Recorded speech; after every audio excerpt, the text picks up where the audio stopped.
Y es que hoy hace un poco de frío.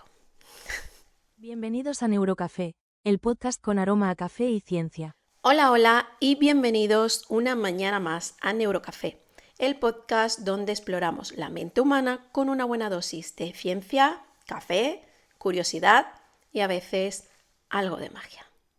Yo soy señorita opositora, bióloga divulgadora y firme creyente de que las verdaderas brujas son las que entienden cómo funciona su cerebro. Hoy viajamos al siglo XVII, a un pequeño pueblo puritano llamado Salem, donde el miedo, la religión y la ignorancia se mezclaron para crear uno de los episodios más oscuros y fascinantes de la historia humana. Hoy, con una mirada neurocientífica, podemos reinterpretar aquel fenómeno desde 3 dimensiones diferentes: biológica, psicológica y social.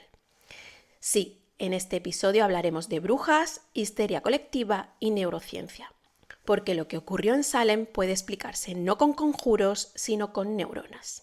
Los juicios de Salem ocurrieron en 1692 en la colonia puritana de Massachusetts, en Estados Unidos. Un grupo de niñas comenzó a presentar comportamientos extraños como convulsiones, gritos, visiones, insomnio, desmayos. El pueblo, en un contexto de miedo, religión estricta y aislamiento, atribuyó los síntomas a posesiones demoníacas y brujería. El resultado fue una histeria colectiva que acabó con la ejecución de 20 personas. Vamos a ponernos en contexto. Corre el año 1692, un grupo de niñas comienza a comportarse de forma extraña, gritan, tiemblan, se desmayan, dicen ver sombras. En una comunidad profundamente religiosa, esas conductas solo podían tener una explicación: la posesión demoníaca. Lo que empezó como una serie de episodios misteriosos se convirtió en una epidemia de miedo, y en pocas semanas decenas de mujeres fueron acusadas de brujería y 20 personas fueron ejecutadas y cientos encarceladas. Desde nuestra perspectiva moderna, la pregunta no es ¿eran brujas realmente?, sino ¿qué le pasó al cerebro colectivo de Salem? Y aquí entra la neurociencia con una linterna a escudriñar lo que pasó para darle luz al asunto. Pues bien, existen 3 hipótesis principales que tratan de explicar lo que pasó en aquel pueblo perdido de la mano de Dios. La primera hipótesis es la biológica: el ergotismo y el cerebro intoxicado. Una teoría moderna y de las más interesantes sugiere que las niñas de Salem podían haber sufrido una intoxicación por el cornezuelo del centeno. Este hongo crece en cereales almacenados en lugares húmedos y produce ergotamina, que es un alcaloide con efectos similares al LSD. Y sí, los cerebros de Salem podían haber estado literalmente alucinando bajo un hechizo químico. La ergotamina actúa sobre los receptores de serotonina 5-HT2A, provocando visiones, sensaciones de irrealidad, espasmos y cambios emocionales abruptos. Todo lo que las niñas describieron. Desde la neurociencia moderna sabemos que una alteración química así puede generar distorsiones perceptivas. El hipocampo, que maneja la memoria, y la corteza temporal, que procesa las emociones, entran en un bucle y el cerebro interpreta el caos como amenaza.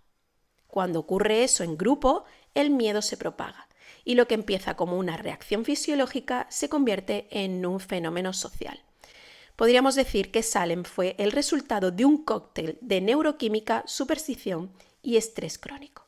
La segunda hipótesis es la hipótesis psicológica, la histeria colectiva y el contagio emocional. Incluso sin ergotamina, la neurociencia puede explicar este fenómeno. Eso que pasó en Salem podría haberse producido por estrés intenso, miedo o sugestión, donde las sensaciones de una persona se contagian al grupo, distorsionando la percepción de la realidad. En situaciones de miedo extremo, la amígdala cerebral toma el control, libera cortisol, adrenalina, noradrenalina y se activa el modo supervivencia.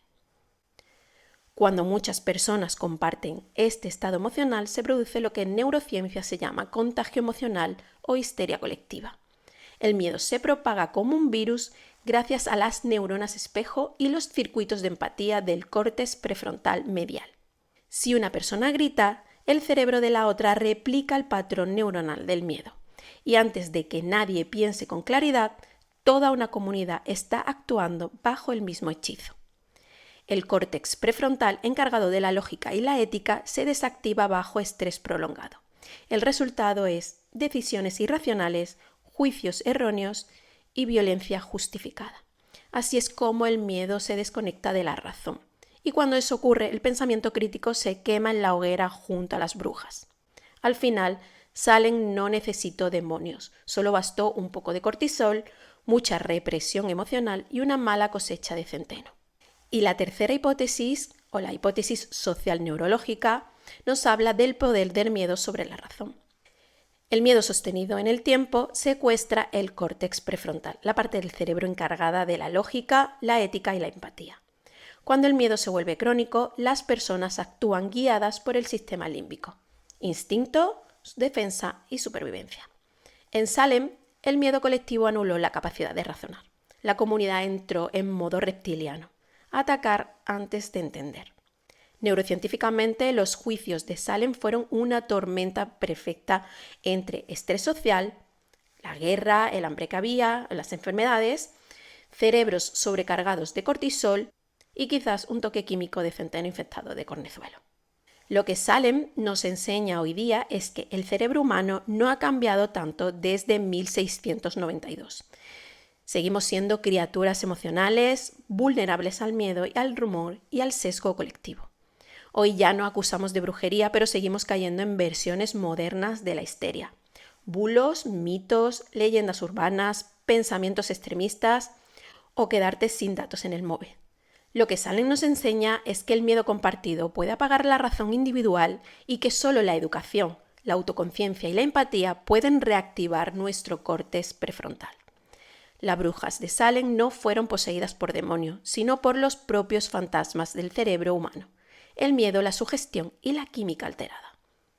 Fue la neurociencia del pánico antes de que existiera la palabra neurociencia. Así que sí, Salem fue una tragedia, pero también una lección eterna sobre la mente humana.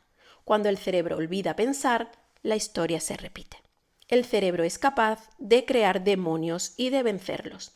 Por eso entenderlo es, de alguna manera, el hechizo más poderoso.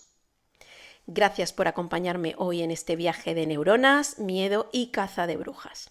Si te ha gustado este episodio de Neurocafé, compártelo con esa persona que ama la historia y que sabe que la ciencia también puede ser mágica. Nos escuchamos la próxima semana con más curiosidad, humor y café con alma.